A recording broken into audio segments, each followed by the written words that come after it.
Hello everyone, this is Govind sir. Welcome to everyone for this session.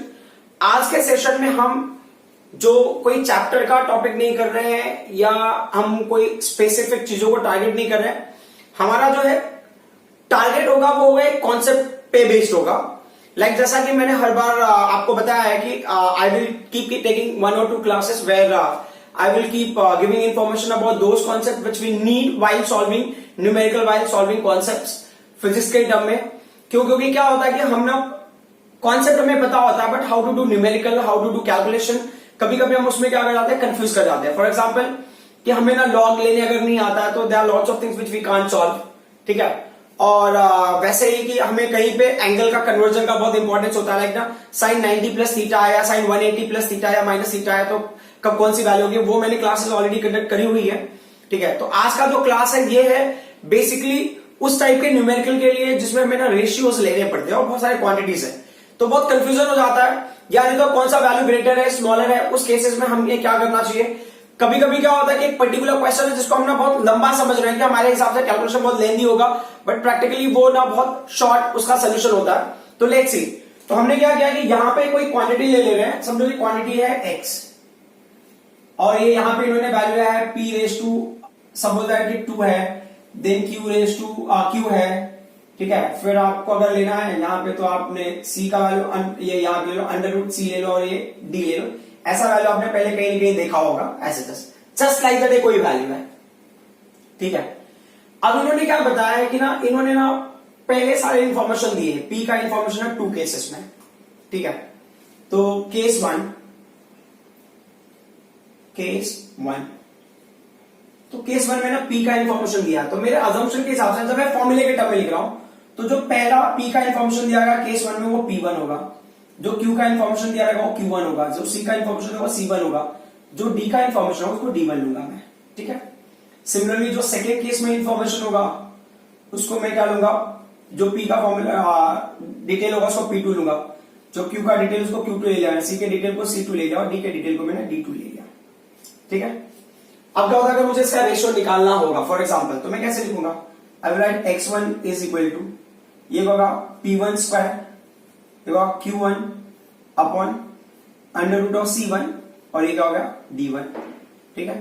Upon if I am taking x2 upon ये value क्या हो जाएगा, it can be written as p2 square, this can be q2 upon under root of c2 into d2, correct. So अब अगर इस point को मैं अगर सिंप्लीफाई करूं तो ये होगा p1 square, this what q1 upon under root of c1 into d1 into ये पूरी वैल्यूज रिवर्स हो जाएगी, ये under root c2 d2 upon p2 square into q2, ठीक है। अब जो भी मैं कॉन्सेप्ट समझा रहा हूं ये कॉन्सेप्ट काफी लोगों को ऑलरेडी पता होगा। ये कॉन्सेप्ट मैं इसलिए समझाने के लिए बहुत मजबूर हूं because in UT paper I found many people were doing mistake related to these kinds of things, so I thought let me clarify these concepts कि हम ना एक्चुअल में प्रोसीड कैसे करते हैं, ठीक है। तो अब अगर वो हिसाब से देखा जाए तो ये जो p की वैल्यूज को एक साथ में ले लिया तो ये क्या होगा p1 square upon p2 square into second value क्या है q1 upon q2 into under root of c2 upon c1 into क्या हो गया यहाँ पे d2 अपॉन d1।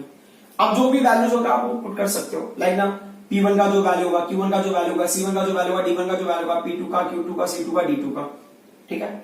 होता क्या है कभी कभी ना आपको इंफॉर्मेशन में कुछ चीजें मिसिंग होती है, लाइक ना they have mention about p, they have mentioned about q, they have mentioned about d, they have not mentioned anything about c। तो क्या करेंगे ऐसे केस में, तो जब c के बारे में कुछ मेंशन नहीं किया है ना, मतलब नो इन्फॉर्मेशन अबाउट c, तो इसका मतलब क्या हो गया, ये जो x1 अपॉन x2 की वैल्यू होगी उसमें ये जो c का information that will remain same, समझ में आ रहा है, ये वैल्यू सेम रहेगा।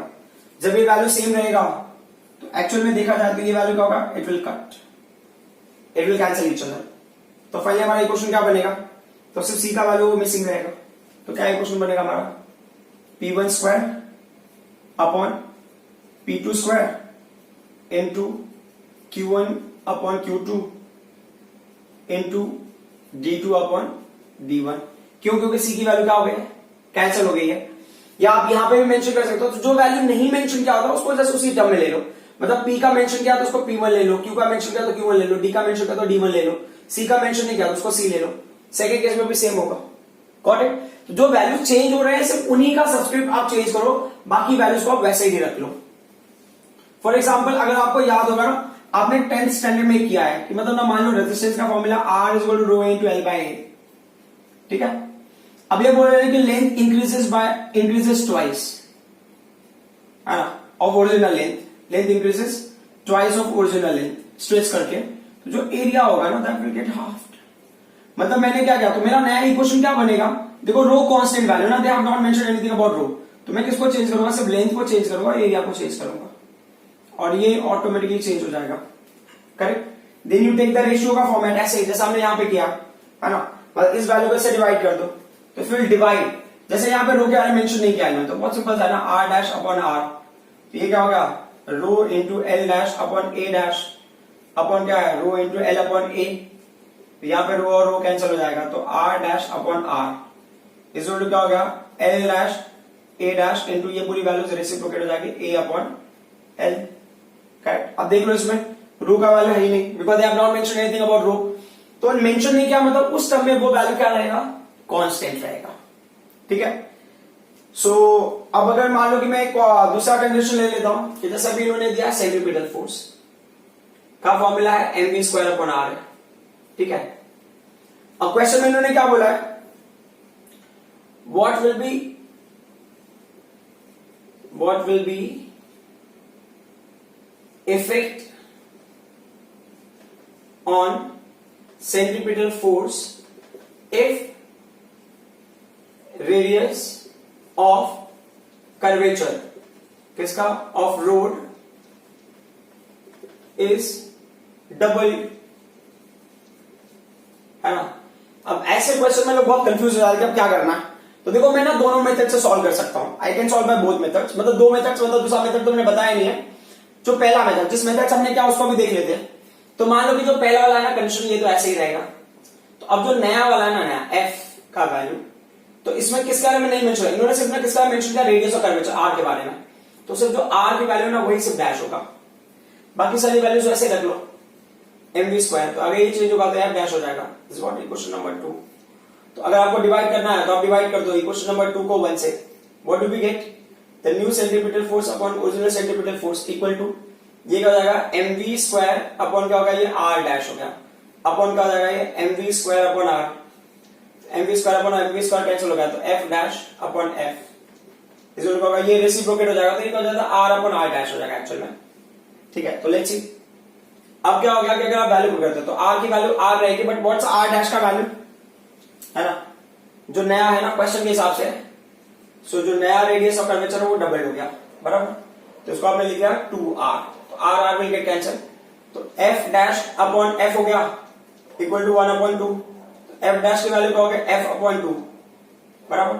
मतलब क्या होगा कि जब आपने रेडियस ऑफ कर्वेचर को डबल कर दिया है तो जो नया सेंट्रीपिटल फोर्स होगा वो क्या हो जाएगा, हाफ हो जाएगा। एक और पॉइंट है जो आपको समझना है, क्योंकि नहीं अब जो मैं बताऊंगा वो ना बहुत ही शॉर्ट टर्म होगा, मतलब इतना टाइम वेस्ट करने की जरूरत नहीं है अपने को। ठीक है, सो होता क्या है उस केस में, आपको ना सिर्फ उसी पॉइंट पे कॉन्सेंट्रेट करना, बाकी चीजों का कुछ मेंशन नहीं किया तो बाकी चीजों का एलिमिनेट कर दो। जैसा जहां तक हमको बताया कि सेंट्रीपिटल फोर्स का फॉर्मूला हमारे पास क्या है, mv स्क्वायर अपॉन r है, करेक्ट। दे आर सेइंग कि ना radius of curvature is getting doubled, है ना, ये इंफॉर्मेशन हमारे पास। तो व्हाट विल आई राइट, मतलब पहले वाले इंफॉर्मेशन को मैं क्या करता हूं, तो मैं फर्स्ट इंफॉर्मेशन एक्चुअल मेरे हिसाब से कि जो f है वो इनवर्सली प्रोपोर्शनल टू क्या है, r, ये मेरा फर्स्ट पार्ट है। ठीक है, अब जो नया इंफॉर्मेशन होगा वो क्या होगा, the proportional to r dash, तो नया जो होगा वो भी होगा ना, f dash will be proportional to 1 upon r dash ना, ऐसा ही होगा ना। तो अब अगर उसको ध्यान से मैं देखो तो ये 1 अपॉन 2r हो जाएगा, क्लियर। तो जो f डैश है प्रोपोर्शनल टू, जिसमें से 1 अपॉन r किसके प्रोपोर्शनल था, 1 upon r was proportional to f, तो ये हो जाएगा 1 अपॉन 2f, करेक्ट। तो ये प्रोपोर्शनल टर्म में बता रहा है कि मतलब अगर आपने रेडियस ऑफ कर्वेचर को डबल कर दिया है तो जो नया फोर्स होगा, जो न्यू फोर्स होगा वो क्या होगा, ओरिजिनल फोर्स का हाफ हो जाएगा। तो मतलब मैं क्या डायरेक्टली यहां पे मेंशन कर दिया मैंने, इतना टाइम पास करने की जरूरत भी नहीं है। I hope you people are understanding this concept. तो क्या होता है, ये ना बहुत छोटी छोटी बातें, but these things are playing very important role, क्योंकि ना हमें समझ में नहीं आता है कि हम कब ना किस स्टेप को प्रोसीड करें।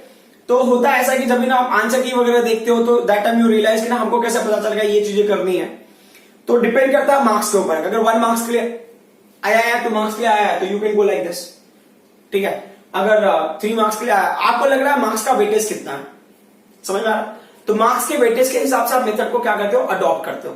कभी कभी क्या होता है कि आपके आंसर करेक्ट होते हैं, आपने डायरेक्टली ऐसे दे दिया आंसर, बट ना टीचर ना स्टेप्स को सर्च कर रहा है, तो then when you go to teachers कि नहीं मैंने इस मेथड से सॉल्व किया, मेरा आंसर करेक्ट है, टीचर विल से कि ना मेथड ही नहीं है, स्टेप ही नहीं है उसमें।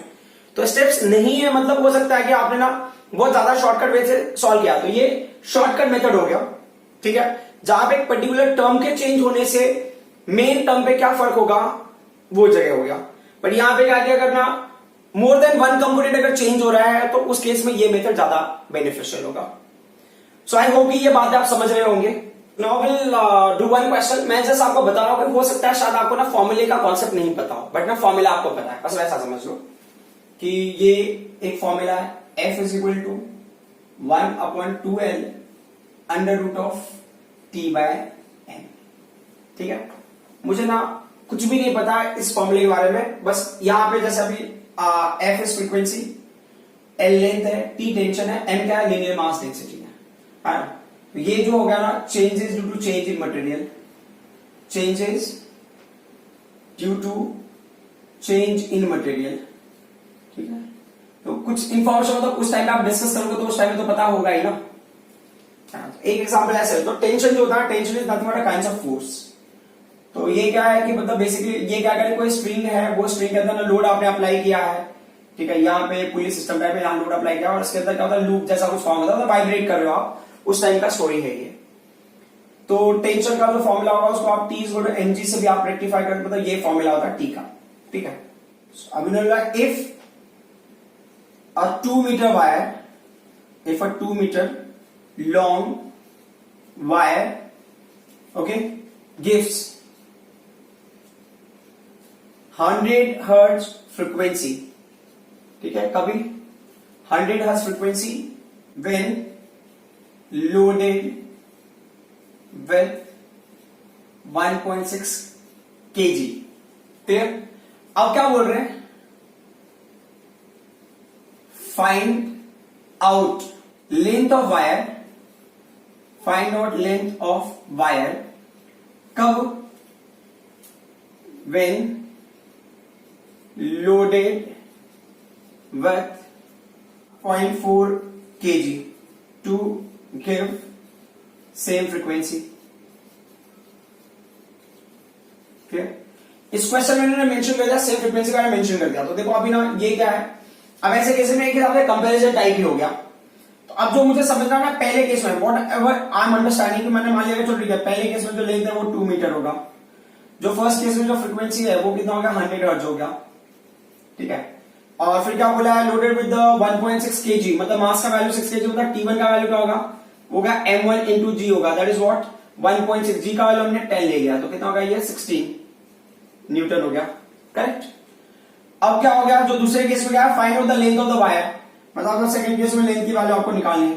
फिर क्या होगा, लोडेड विद 0.4 kg, मतलब टेंशन T2 का वैल्यू का इंफॉर्मेशन दिया है, T2 का क्या होगा m2 into g, m2 का वैल्यू कितना 0.4 हो गया और g का वैल्यू क्या होगा 10 होगा, तो मल्टीप्लाई करके होगा 4 newton, clear, to give same frequency. अभी सेम फ्रीक्वेंसी का मतलब क्या हो गया, जो f2 का वैल्यू होगा वो क्या होगा 100 हर्ट्ज होगा, बात समझ आ रही है।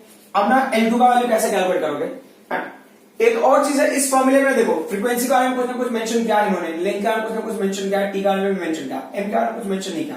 If they have not mention anything about m, तो आपको समझ लेना है कि जो m1 और m2 की वैल्यू है दोनों सेम होगी, that is equal to m, बात समझ आ रही है। तो अब अगर मैं समझने के हिसाब से ना f1 का फॉर्मूला क्या बनेगा, f1 का फ्रीक्वेंसी का फॉर्मूला, तो f1 के फ्रीक्वेंसी का फॉर्मूला, तो f1 इज इक्वल टू क्या हो गया 1/2L1 हो गया अंडर रूट ऑफ क्या होगा ये T1/m हो गया। और अगर मैं देखूं तो f2 का वैल्यू क्या होगा, f2 is equal to 1/2L2 होगा अंडर रूट ऑफ क्या होगा ये T2/m हो गया।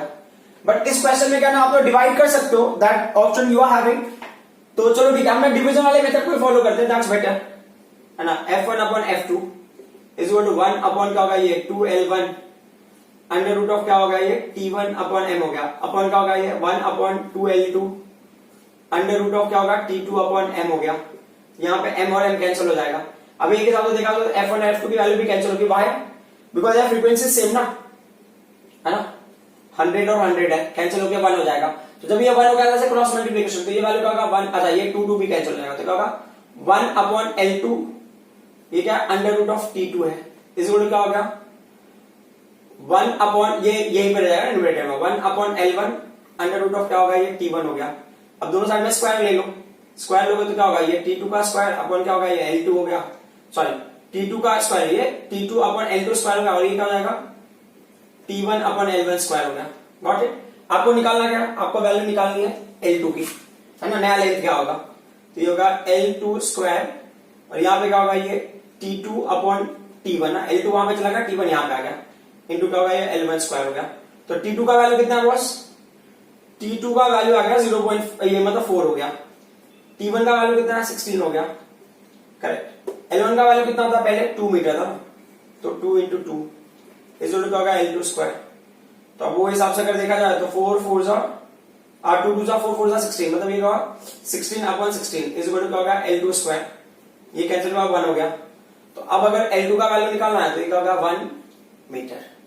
समझ में आ रही बात। तो ये ना रेशियोस टाइप में देखो, अब इसमें बहुत सारे पैटर्न्स हो सकते हैं, है ना, क्वेश्चन का फॉर्मेट कैसा होगा क्या होगा, जैसा मैंने यहाँ पे बस बताया कि आपको थोड़ा सा अंडरस्टैंडिंग होना चाहिए फॉर्मूले का, और बाकी क्वेश्चन पूछा तो आप निकाल सकते हो।